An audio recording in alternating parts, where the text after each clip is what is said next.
Hi everybody, this is Trish from Art Journal Junkie. So, when you haven't got something, you got to make do with what you do have. And for the life of me, I could not find black gesso in either of the two local art stores near to me.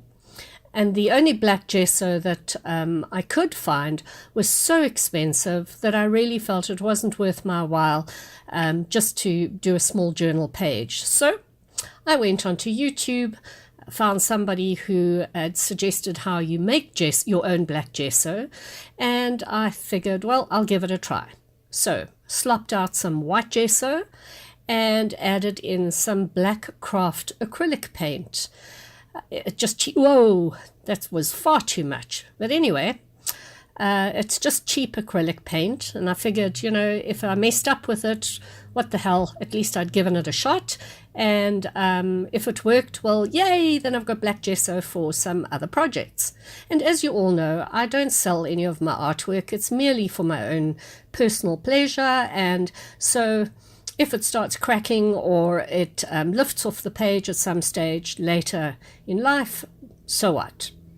So there we go, a little bit on the grey, icky side, but nevertheless, I have now got some black gesso. So I took out this gesso paste because it's a lot thicker and it's got more sort of texture to it. Well, as you can see, it actually looks like polyfiller, which is like the stuff that you use to fill the cracks in your ceiling. But anyway, I put some of that in because the acrylic paint had made it quite liquid. And I gave it a nice big stir again. I was actually quite satisfied, and to the point that I actually made my own little label and stuck it on, and I definitely will use this gesso again.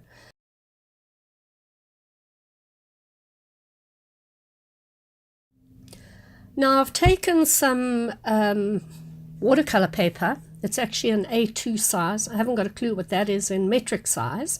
And I folded it into a zine style, only because I want to see if, when I've completed the first lot of pages, if it will handle taking journaling on the other side as well. And if it does, well, then I'm going to make zines like this and copy them down and photocopy them and send them off to my friends. So I'm applying this black gesso. Okay, let's not call it black gesso. Let's call it my black goop. Okay, because it really, it's got, I don't know, the kitchen sink in it, so it really isn't proper gesso. But I can feel when I put it on that it actually has got some tooth. And when I looked on the back side of the paper, it had not come through. So clearly. So after a quick little tidy up, I grabbed some acrylic paints, and again, like I always do, I've got a mishmash of different brands, and that really doesn't worry me. And I put a couple out on my craft mat, and I've got a lovely brush here that I'm going to just add.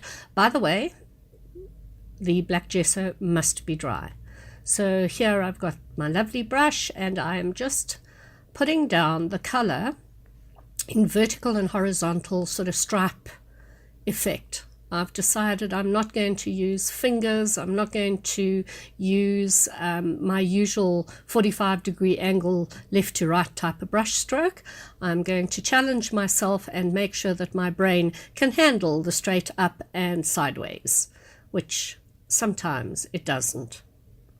Nevertheless, you'll see the background being built up color by color.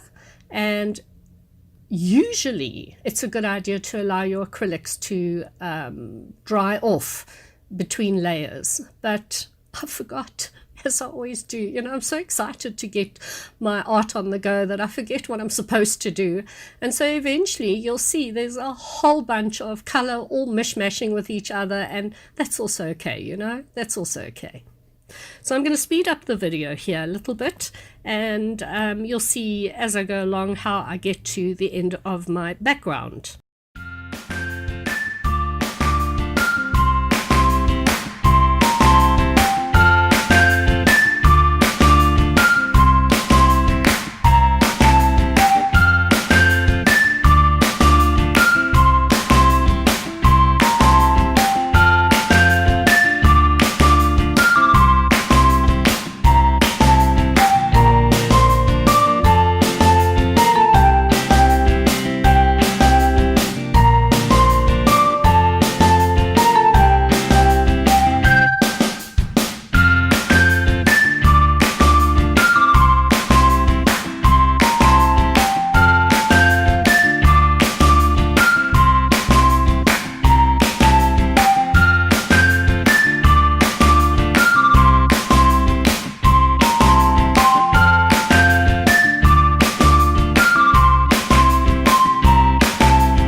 I've just taken my pencil, and in the wet paint I'm making some marks. What that does, it brings a little bit of the black gloop through the background. And I've taken one of my homemade stencils and a cosmetic sponge with some white acrylic paint, and I'm just placing some little circles randomly over the page. Then using the palette knife, just here and there, again trying to keep in this straight up and down and sideways sort of idea, I take the acrylic paint and I just make some streaks in the on top of the background. I've used a little bit of yellow that is a bit too transparent.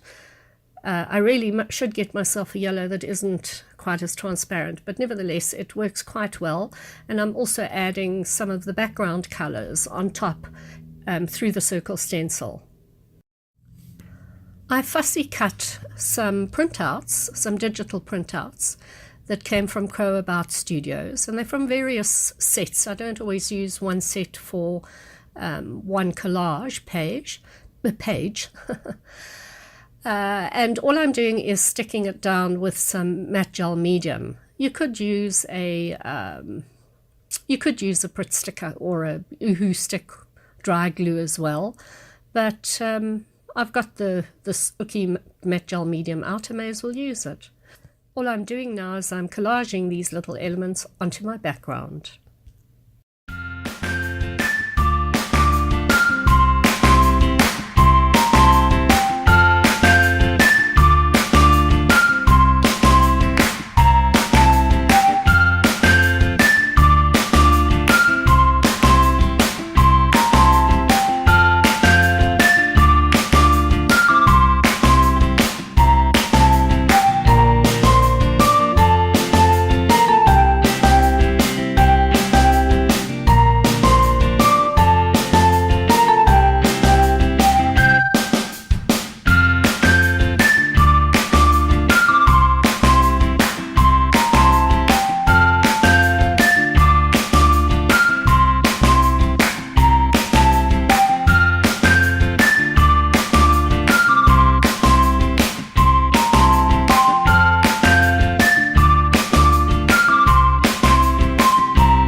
And so this area seems to be a little bit bland and a bit open, but I've left it like that specifically so that I can add in a sentiment which I'm going to type up on my computer and print out on my DeskJet printer, and then I will just cut it out and pop it on there.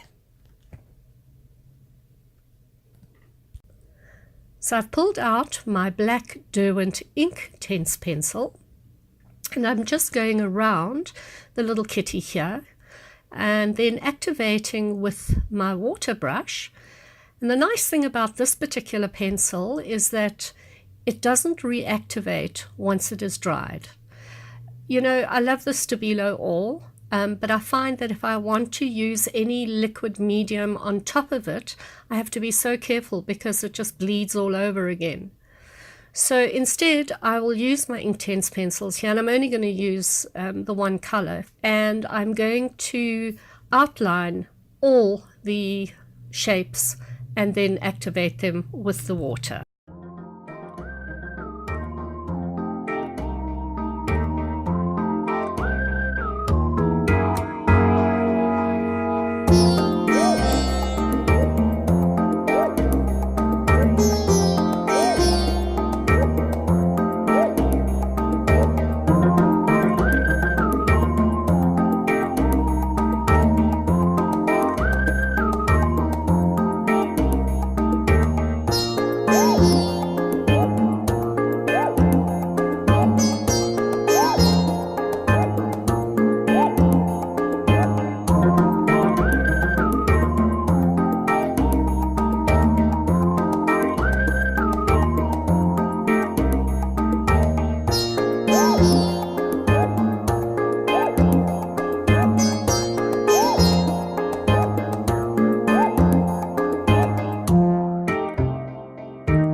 Again, a quick blast with the heat gun just to make sure that everything is nicely dried, and I pull out my oil pastels.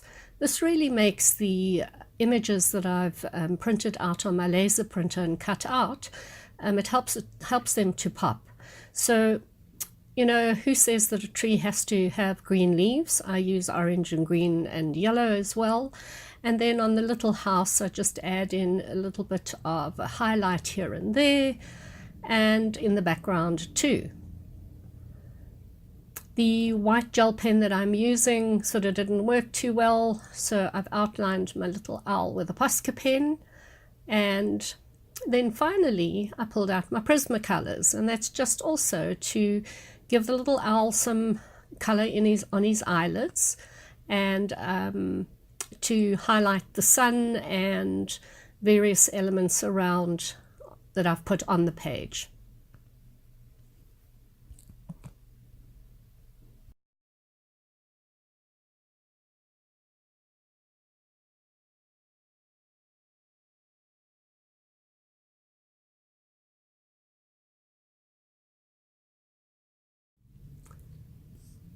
Now I've taken my Jane Davenport Inkredidle pen, and I'm just doodling in the background a few scribbles here and there, again just to add a little bit more texture, a little bit more contrast, you know, give it something in the background that it's not quite so bland.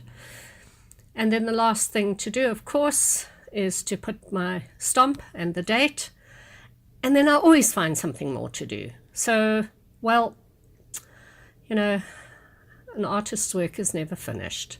So the little kitty just gets a little bit more of a black outline, and then I do a bit of scribbling. That's actually not just scribbling, it's real journaling. But do not ask me what I wrote there, because I would never be able to remember. But the point is that I journaled. And then a little bit more pastel around the edges. I love the effect that the pastel gives. And finally, my page is done. I do hope that you've enjoyed watching me make this page as much as I've enjoyed making it for you. Home is not a place, it truly is a feeling. So thank you for joining me here and watching my video. I do hope you've enjoyed it. If you did, please consider subscribing to my channel and giving me a thumbs up. And come on over to Facebook and join me at Art Journal Junkie. Take care of yourselves, and I'll see you all again soon. Bye for now.